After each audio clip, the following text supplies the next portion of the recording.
ઘરની આર્થિક સ્થિતિ બગાડવાના 10 મુખ્ય કારણ. આ કારણો પર વિચાર કરવા જેવો છે. મિત્રો, આ વિડીયો મધ્યમ વર્ગના લોકો માટે છે. દેખાદેખીમાં જરૂરિયાત વધી રહી છે, ખર્ચ પણ વધી રહ્યો છે, પણ આવક ઘટી રહી છે અને એનું પરિણામ શું આવે છે? પરિવારની આર્થિક સ્થિતિ બગડી જાય છે. આજે સ્થિતિ કેવી છે? પહેલાં આખા વિસ્તારમાં એક ફોન હતો. આજે ઘરના સભ્ય હોય એટલા મોબાઈલ હોય છે. જરા વિચાર કરો, આજે સ્માર્ટફોન 10,000 રૂપિયા કરતાં નીચેની કિંમતનો સારો આવતો નથી.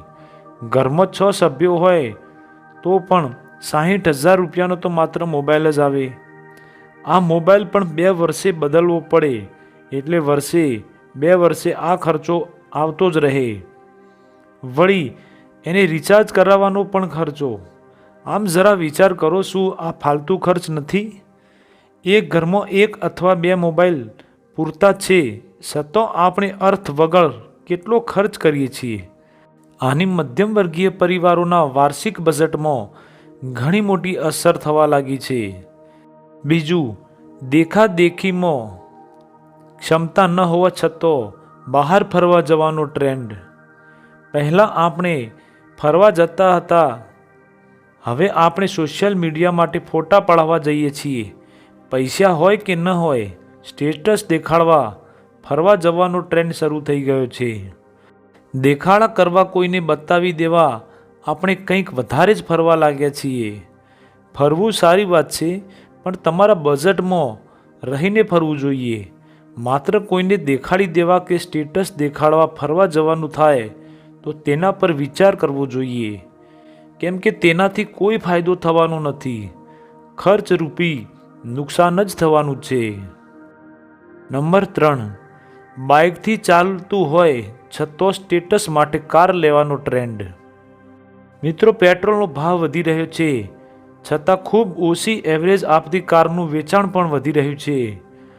આજે ખૂબ સરળતાથી હપ્તા કે લોનના આધારે મોંઘી કાર કોઈ પણ ખરીદી શકે છે, જેના કારણે જરૂર ન હોવા છતાં લોકો કાર ખરીદી લે છે અને પછી પછતાય છે. યાદ રાખવા જેવું છે કે તમારું બજેટ ઓછું હોય તો કાર ખરીદવાની જરૂર શું છે? આજે ઉબેર કેવી અનેક સેવાઓ છે. મહિને 1 વાર કે વર્ષે 1-2 વાર કારની જરૂર પડે તો આ સેવાઓનો ઉપયોગ આપણે કરી જ શકીએ છીએ. માત્ર અમારી પાસે કાર છે એવું બતાવવા તમે કાર ખરીદતા હોય તો આ સંદર્ભે વિચાર કરવાની જરૂર છે. નંબર 4, અઠવાડિયામાં કેટલી વાર બહાર જમવા જવાનો ટ્રેન્ડ. વીકેન્ડમાં તો બહાર જ જમવાનું. આવી હોશિયારી મારતા અનેક લોકો તમે જોયા હશે. તમારી સ્થિતિ હોય તો કોઈ વાંધો નહીં, તમે કમાઓ અને મોજથી જીવન જીવો, એક મોટી વાત છે. પણ માત્ર દેખાદેખીમાં તમે બહાર જમવા જાઓ એ ખોટું છે. આજે ટ્રેન્ડ જ એવો છે કે શનિવારે કે રવિવારે તમે બહાર નીકળો એટલે દરેક હોટલે તમને ભીડ જોવા મળે. આ ટ્રેન્ડ ચિંતાજનક છે. બહારનું ખાવાની ના નથી, પણ નિયમિત ખાવું આરોગ્ય માટે પણ જોખમકારક છે. પૈસા પણ બગડે છે અને આરોગ્ય પણ બગડે છે. એટલે આ ટ્રેન્ડ પર કાબૂ મેળવવાની જરૂર છે. Number 5, beauty parlour, salon, branded કપડાનું સાથે જીવવાનો ટ્રેન્ડ. આપણે બહુ ફિલ્મી થઈ ગયા છીએ. પૈસા હોય કે ન હોય, ફેશન કરવાની જ, જેના કારણે બ્યુટી પાર્લર, સલૂન અને મોંઘા બ્રાન્ડેડ કપડાની માંગ વધી ગઈ છે. આપણે દેખાડી દેવા આવી ખોટી જગ્યાએ જરૂર કરતાં વધારે ખર્ચ કરતા થઈ ગયા છીએ. મધ્યમ વર્ગના લોકો પણ આ તરફ વળ્યા છે, જેના કારણે તેમનું વાર્ષિક બજેટ બગડી જાય છે, જેના પર ધ્યાન રાખવાની જરૂર છે. નંબર 6, જન્મદિવસ અને લગ્નની તિથિને ઉજવવી ખોટો ખર્ચ કરવાનો ટ્રેન્ડ. દર વર્ષે જન્મદિવસ હોય કે લગ્નની કે સગાઈની તિથિ હોય, ઉજવવાની જ. લોકો વાતમાં ઉજવણી કરતા થઈ ગયા છે.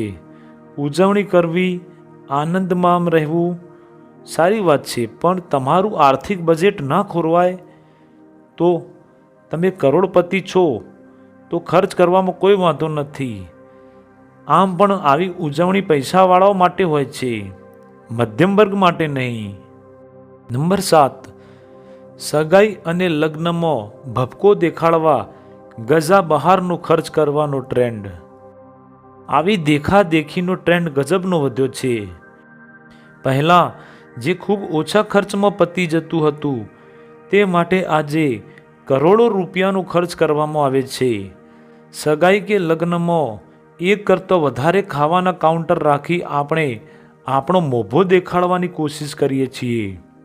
આ ઉપરાંત ડીજેથી લઈને ફાર્મ હાઉસની ઉજવણી સુધીનો જે ટ્રેન્ડ આજે આગળ વધ્યો છે તે ચિંતાજનક છે. દેખાદેખીમાં કે કોઈને બતાવી દેવામાં ગજા બહારનો ખર્ચ થઈ જાય છે અને પછી પછતાવાનો વારો આવે છે. આવા અનેક કિસ્સા સમાજમાં સામે આવ્યા છે. માટે આ દેખાડાની દુનિયામાંથી બહાર આવી આપણે આ સંદર્ભે સાદગી અપનાવવાની જરૂર છે.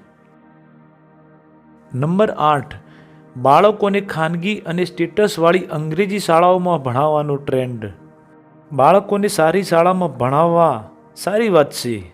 આ ટ્રેન્ડ યોગ્ય લાગે, પણ આપણી આર્થિક કેપેસિટી ન હોય તો એક વાત સમજી લો, સારું શિક્ષણ આપનારી અનેક સામાન્ય શાળાઓ પણ છે અને ભણવાનું બાળકને છે. તેનામાં ભણવાની ધગશ હશે તો તેને આગળ વધતા કોઈ રોકી નહીં શકે. માટે સ્ટેટસનું ન વિચારો. સ્ટેટસવાળી શાળા કરતાં બાળક પર ધ્યાન આપો.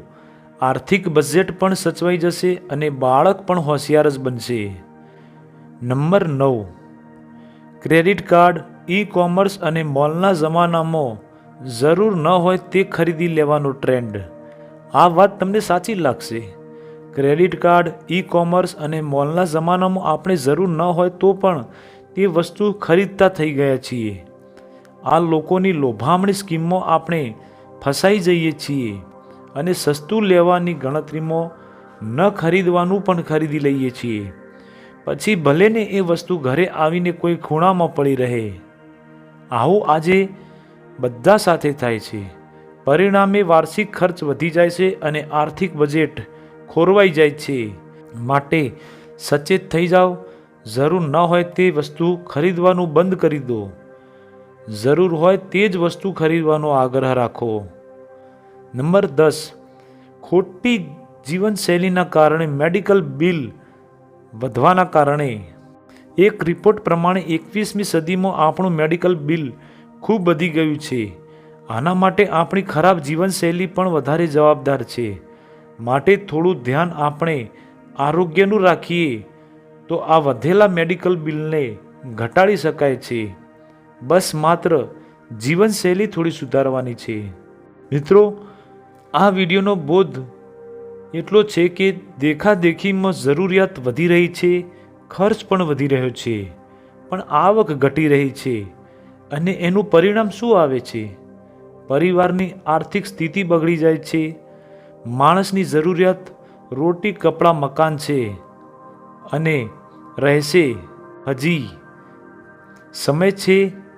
ચેતી જાઓ અને ખોટા ખર્ચ બંધ કરી દો. જરૂરિયાતને ઘટાડો અને કુદરતના સૌંદર્યમાં સરળ જીવન જીવવાનો પ્રયાસ કરો. તમારા જીવનમાં અશાંતિનું સ્થાન નહીં હોય, બધે શાંતિ જ શાંતિ હશે. મિત્રો, જો આ વિડીયો તમને સારું લાગ્યું હોય અને આ વિડીયોથી તમને કોઈ હેલ્પ થઈ હોય તો પ્લીઝ આ વિડીયોને લાઇક, શેર અને આવા નવા વિડીયો માટે ચેનલને સબસ્ક્રાઈબ જરૂર કરી દેજો.